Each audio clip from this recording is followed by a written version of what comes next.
Hello everyone, how are you all? So today I will discuss about the methods of calculating national income कि अपन जब भी national income calculate करते हैं उसको ये कौन कौन सी मेथड्स होती हैं। तो इस कॉन्सेप्ट को समझने से पहले अपन एक कॉन्सेप्ट को और समझते हैं। जैसे ये इंडियन इकोनॉमी है, हम सब इंडिया के लोग इंडियन, ये इंडियन, और ये क्या है, यूएसए की इकोनॉमी है, और ये क्या है, पाकिस्तान की इंडियन इकोनॉमी है।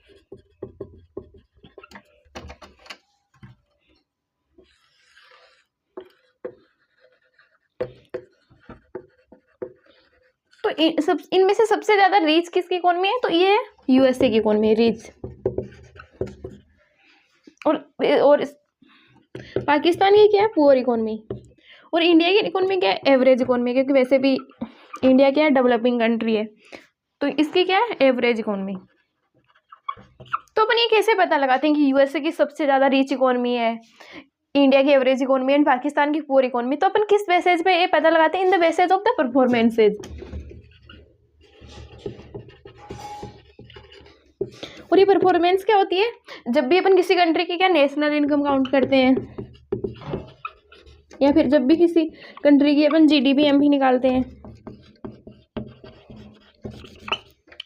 तो जब भी पढ़ते हैं कि यूएसए में क्या ज़्यादा रिच है और थोड़ी इंडियन इकोनॉमी क्या एवरेज है एंड पाकिस्तान की क्या पुअर इकोनॉमी है, तो in the basis of national income and GDP. तो अब आज क्लास में अपन डिस्कस करेंगे कि मेथड्स ऑफ कैलकुलेटिंग कि नेशनल इनकम कैसे कैलकुलेट होती है। तो इसके लिए 3 मेथड्स हैं, अपन आज उनके बारे में डिस्कस कर देंगे। First one is the value added method.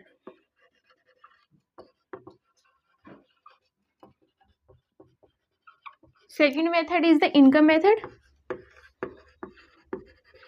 And third one is the expenditure method. अपन इनके बारे में डिस्कस करते हैं वन बाय वन। फर्स्ट अपन डिस्कस करेंगे वैल्यू एडेड मेथड। इससे पहले मैं एक कॉन्सेप्ट और समझाती हूँ आपको कि वैल्यू एडेड मेथड क्या होती है। तो जब मतलब कि मैं आपको एग्जांपल देती हूँ, एक फार्मर है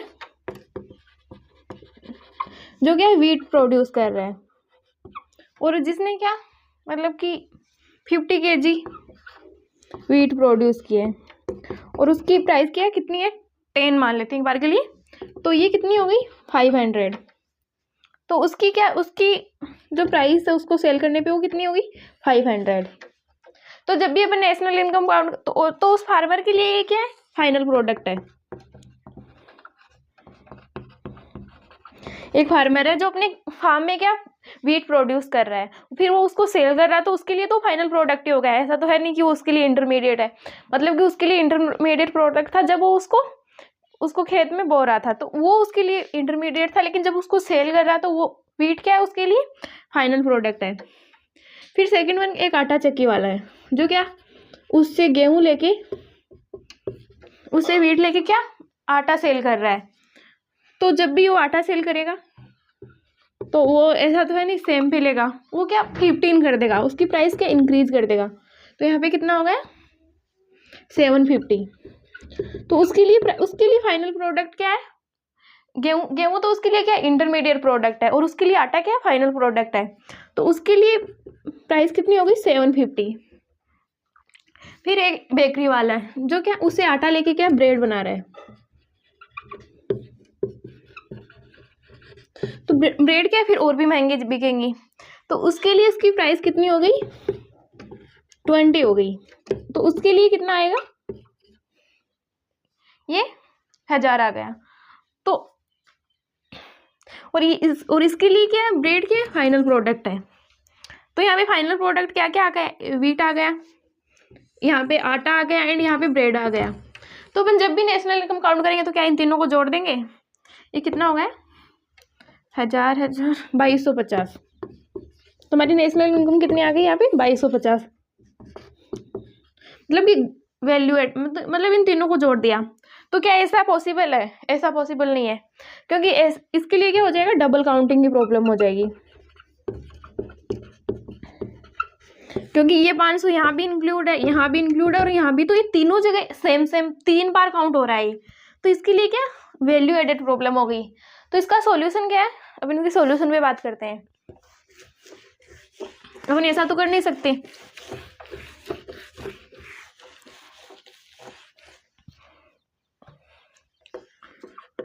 इसका सॉल्यूशन क्या है, यहाँ पे 2 मेथड्स है, फाइनल प्रोडक्ट मेथड और second one is the value added method, value added method, या इसको अपन प्रोडक्ट मेथड के नाम से भी जानते हैं।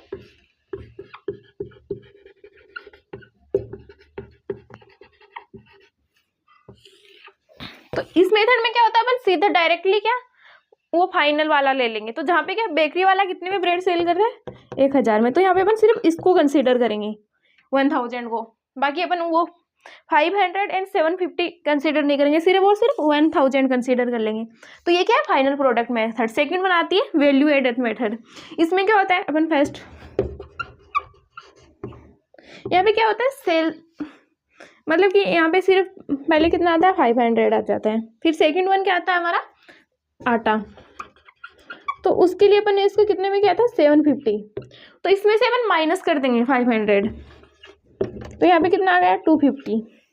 और सेकंड और थर्ड वन क्या था बेकरी वाला, इसके लिए कितना था ये 1000, और यहाँ पे अपन माइनस कर देंगे ये 750, तो यहाँ पे भी कितना आ गया 250। और जब अपन इन तीनों को प्लस कर देंगे तो हमारे पास जो वैल्यू आई 1000, तो ये क्या हो गई हमारी ग्रॉस वैल्यू एडिड, जहाँ पे अपन इन तीनों को ऐड कर रहे हैं। तो दोनों में आंसर क्या सेम ही आ रहा है, यहाँ पे भी 1000 आ रहा है, यहाँ पे भी 1000 आ रहा है। तो अपन क्या, तो इसके लिए अपन इस तरह से करेंगे क्योंकि यहाँ पे इसको माइनस कर देंगे। तो ये होता है हमारे वैल्यू एडेड मेथड में।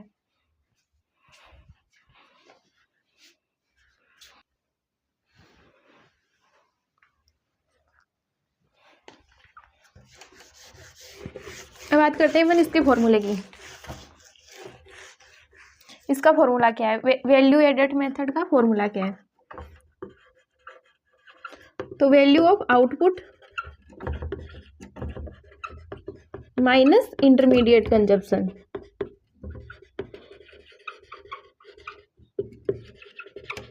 फर्स्ट में हमारे लिए वैल्यू ऑफ आउटपुट कितना था 500 एंड इंटरमीडिएट कंजप्शन कितना था, हमारे पास कुछ भी नहीं था, तो ये कितना आ गया 500। और यहाँ पे हमारे सेकंड वन क्या था 750, और यहाँ पे इंटरमीडिएट कंजप्शन हमारे लिए कितना था 500, तो यहाँ पे कितना आ गया 250। और थर्ड वन में कितना था 1000 माइनस इंटरमीडिएट कंजप्शन हमारे लिए कितना था 750, तो यहाँ पे कितना आ गया 250। तो इस तरह से ये हमारा 1000 आ गया। और जब भी अपन को वैल्यू ऑफ आउटपुट निकालना हो तो अपन इसको कैसे निकालते हैं,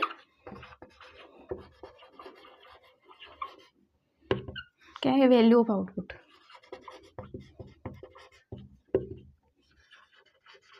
एक तो हमारा सेल्स हो गया, क्योंकि जब भी अपन वैल्यू ऑफ आउटपुट निकालते हैं तो अपन क्या सेल्स को कंसीडर करते हैं। और फिर क्या करेंगे अपन second one the production of goods for self consumption, and third one क्या आता है चेंज इन स्टॉक, इसमें अपन क्या चेंज इन स्टॉक को भी इंक्लूड करते हैं। और चेंज इन स्टॉक का फॉर्मूला क्या है,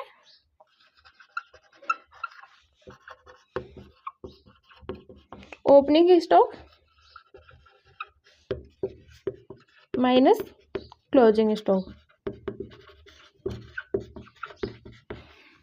ओपनिंग स्टॉक क्या होता है कि जब भी हमारा न्यू फाइनेंशियल स्टार्ट होता है तो हमारे एंड फाइनेंशियल ईयर में जो क्लोजिंग स्टॉक होता है वही नई फाइनेंशियल ईयर में क्या हमारे लिए ओपनिंग स्टॉक हो जाता है। मतलब कि 31 मार्च के पास जितना भी हमारे पास जो स्टॉक बचता है उसको अपन बोलते हैं क्लोजिंग स्टॉक, और फिर वही 1 अप्रैल को क्या हो जाता है ओपनिंग स्टॉक हो जाता है। अपन इन पे क्वेश्चन करके देखते हैं।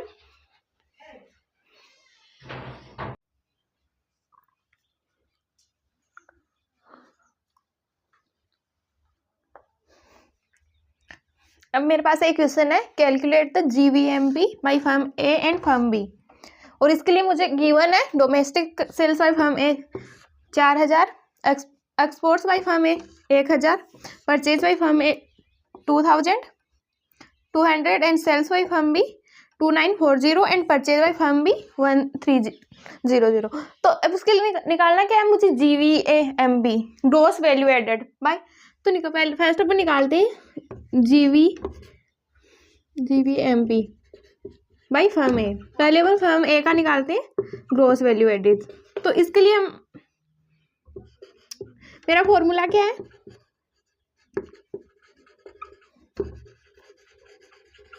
वैल्यू ऑफ आउटपुट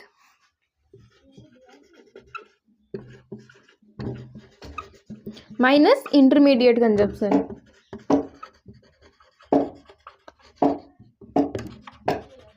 तो वैल्यू ऑफ आउटपुट मेरे लिए कितना है यहाँ पे, डोमेस्टिक सेल्स बाई फर्म में कितना है 4000 एंड एक्सपोर्ट्स बाई फर्म में 1000। तो इन दोनों को अपन क्या ऐड कर लेंगे यहाँ पे 4000 प्लस 1000 और माइनस क्या करेंगे अपन इंटरमीडिएट कंजप्शन। तो हमारा इंटरमीडिएट कंजप्शन क्या है भाई, परचेज बाई फर्म में, तो उसने परचेज किया है वो, उसके लिए क्या हो जाएगा इंटरमीडिएट कंजप्शन।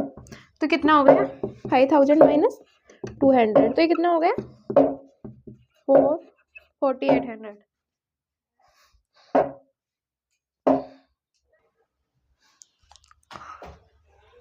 अब अपन निकालते हैं वाई फर्म बी का। तो यहाँ पे अपन लिख देंगे फर्म बी, बाकी सेम ही है यहाँ पे। ये कितना आया फर्म ए का, एक बार यहाँ पे ऊपर लिख लेते हैं।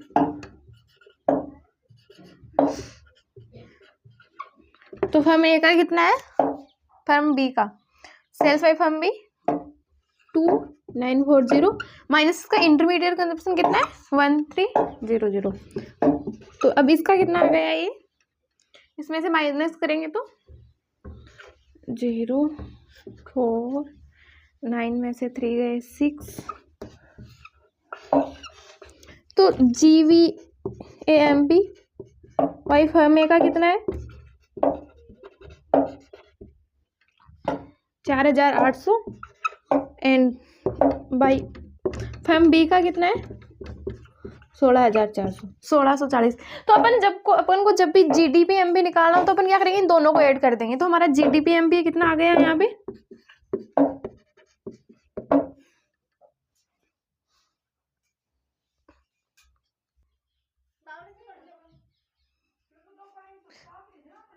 तो GDMB हमारा कितना है यहाँ पे, तो GVMB by firm A plus GVMB by firm B. तो यहाँ पे कितना आएगा, ये फर्म ए का कितना है 4800 प्लस ये 1640। तो यहाँ पे कितना आ गया है 4 6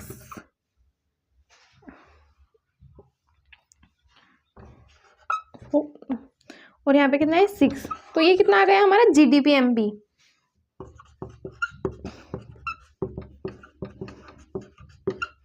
तो जब हमारे पास GDP-MB आ गया तो इसकी हेल्प से क्या अपन डोमेस्टिक इनकम भी निकाल सकते हैं, नेशनल इनकम भी निकाल सकते हैं इजीली।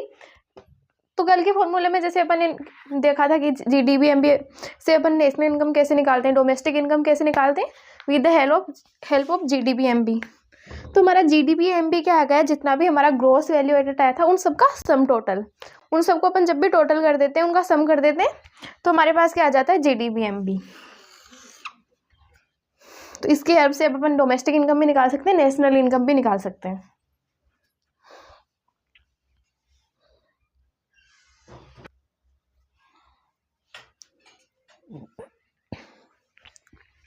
अब अपन डिस्कस करते हैं precautions of value added method की, अपन इसमें क्या क्या इंक्लूड करेंगे और क्या क्या मतलब नहीं इंक्लूड करेंगे। तो अपन बात करते हैं first one is the intermediate goods not included. अपन क्या इसमें इंटरमीडिएट गुड्स को इंक्लूड नहीं करेंगे। रीजन इसका रीजन ये है कि इसको अपन लास्ट में फाइनल गुड में कंसीडर कर लेते हैं। तो हमारा जो इंटरमीडिएट गुड्स होता है इसको अपन बाद में फाइनल गुड बनाते टाइम उसको कंसीडर करते हैं। अगर इसको यहाँ पे भी कंसीडर करेंगे तो क्या होगा, वही डबल काउंटिंग की प्रॉब्लम। तो अगर इसको अपन पहले इंटरमीडिएट गुड्स में भी कंसीडर कर लेंगे तो हमारे सामने बस वही डबल काउंटिंग की प्रॉब्लम और फिर फाइनल गुड्स में भी हो जाएगा। तो फिर क्या हमारी ना तो GDP से अच्छे से मतलब कि उसकी एक एग्जैक्ट एग्रीगेट वैल्यू नहीं आएगी, ना तो जीडीपी की आएगी, ना ही नेशनल इनकम की आएगी, तो इसलिए इसको अपन इंक्लूड नहीं करते हैं। Sales and purchase of second hand goods, इसको भी अपन इंक्लूड नहीं करेंगे। मतलब कि जो हमारे सेकेंड हैंड गुड्स होते हैं, अगर उनको अपन सेल्स या परचेज करते हैं तो उनको भी इंक्लूड नहीं करते हैं, क्योंकि उनको पहले एक बार अपन इंक्लूड कर चुके हैं। फर्स्ट टाइम अपन जब भी कुछ भी सेल्स करते हैं तो उसको फाइनल गुड के रूप में इंक्लूड कर देते हैं। मतलब जैसे फॉर एग्जांपल मैंने कार ली है, तो क्या मैं उसको फाइनल गुड में कंसीडर करके, मतलब उसके लिए क्या वो फाइनल गुड्स थी एक, मतलब जो कार बेच रहा है तो उसकी वो क्या उसकी शॉप है कार, मतलब कि उसे कार बेचता है, तो वो क्या उसका कोई उससे दूसरा कोई काम नहीं कर रहा, तो वो उसने मेरे को सेल कर दी, तो उसके लिए क्या था वो फाइनल प्रोडक्ट, तो उस टाइम पे वो क्या कंसीडर हो गई नेशनल इनकम में, तो इसलिए यहाँ पे दोबारा कंसीडर नहीं होगी, क्योंकि एक बार वो पहले से रिकॉर्ड हो चुकी है। अगर इसको दोबारा की तो डबल काउंटिंग की problem. Third one is the production of services for self consumption, domestic service, ये भी नहीं इंक्लूड होती।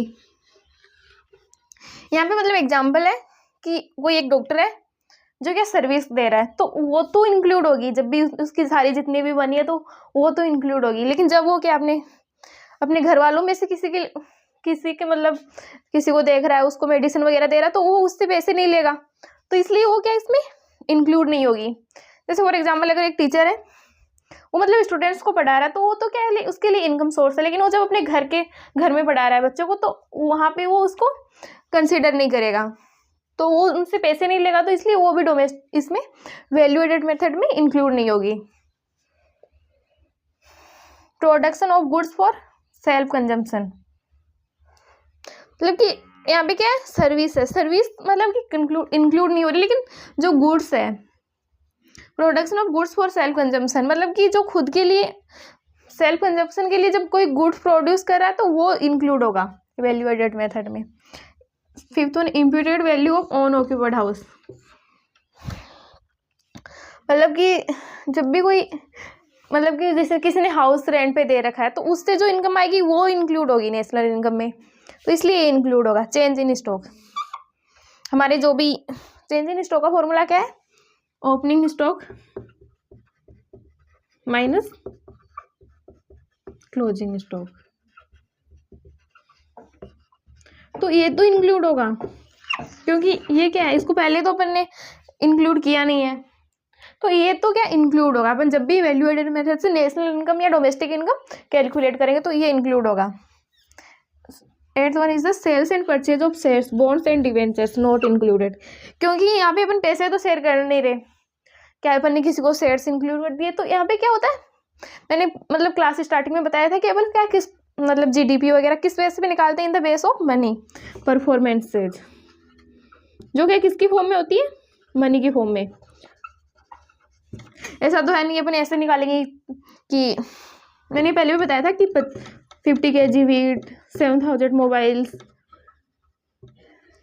10,000 कार्स, तो अपन इस तरह से इसको कंक्लूड करेंगे नहीं, तो अपन यहाँ पे क्या करेंगे कि इसमें मनी की फॉर्म में होते हैं उनसे ही निकालते हैं, तो यहाँ पे ये क्या मनी की फॉर्म में होते नहीं है, तो sales and purchase of shares, bonds and debenture, इनको भी अपन इंक्लूड नहीं करेंगे नेशनल इनकम में। तो जब भी अपन वैल्यू एडेड मेथड निकालेंगे तो ये कुछ इंपॉर्टेंट पॉइंट्स अपन को इनको ध्यान में रखना होगा कि अपन किसको इंक्लूड करेंगे किसको इंक्लूड नहीं करेंगे, this is the important part. तो आज की क्लास में हमारा वैल्यू एडेड मेथड खत्म हो गया, अगली नेक्स्ट क्लास में अपन डिस्कस करेंगे इनकम मेथड एंड एक्सपेंडिचर के मेथड के बारे में। बस आज की क्लास में अपना एक मेथड कंप्लीट हो गया। Thank you.